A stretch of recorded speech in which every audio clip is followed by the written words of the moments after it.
Eero 6 Review. A dual-band 802.11 acres wireless router with MU-MIMO support. It offers good performance for most people, but if you're streaming a ton of content or have multiple devices connected, you might want something faster. Eero, an online retailer, is known for its affordable wireless routers. The Eero 6 router is one of them, although it'll cost less than most others in its class. Among the growing group of low-cost Wi-Fi 6 options, the new Eero 6 stands out for its Alexa integrations and some smart subscriptions that add extra functionality. However, the modest number of Ethernet connections is disappointing, and the new Eero 6 Plus system might be a better choice. From a distance, these tiny wireless routers look like keys from an oversized computer. I quite like them, and they're easy enough to place around your house. You can choose from a range of options, dependent upon the size of your house. One wireless base station costs $139, an extensible version costs $219, and a dual extended setup costs $279. Extra extensors cost $99 each. Although all of the routers appear to be identical, they actually vary quite significantly in terms of features and capabilities.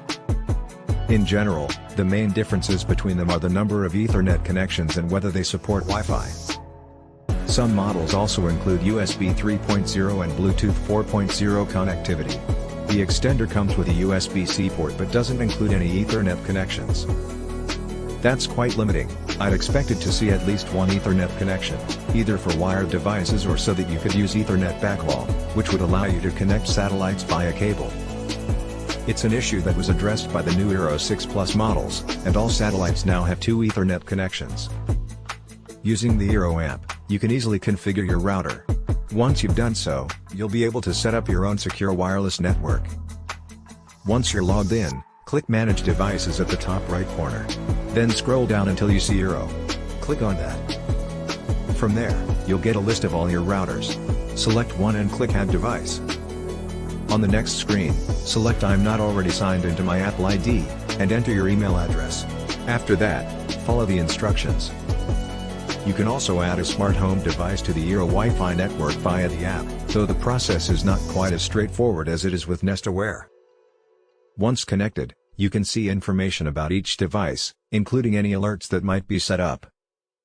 You can then manage these settings through the app itself, or remotely if they require it.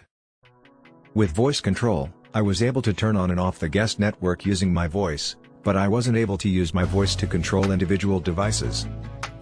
It would be nice if they worked in the UK too. Most people don't notice the extra features because they're used to having them. But for most people, the extra features are what makes the Eero system different from others. Ad blockers and content filters are two very useful network-level technologies. Content filters allow you to create different levels of access for different people, allowing you to block certain sites or add timeouts depending on the age of the user. They're easy to use and powerful, particularly when used by parents who want to limit the amount of time their kids spend online. You also get free trials for 1Password, EncryptMe, and Malware Bytes. However, if you want any of them, it's best to go for the $9 per month plan. With new features called the Eero Internet Backup, you can choose from one of three different types of backup networks: a nearby access point, a mobile device hotspot, or a cellular connection through your carrier. When your internet connection drops out, Eero automatically switches to the closest available backup connection. You might want to consider setting up a secondary Wi-Fi hotspot for certain devices so they don't hog the main one. For example, if you're using a smart home device that uses a lot of data, you could set up a secondary hotspot just for that device. As far as its advanced features go, the Eero 6 doesn't offer much. It isn't possible to change the channels that the wireless network uses. However, this shouldn't be an issue for most people. Those who want more control may want to consider another mesh system.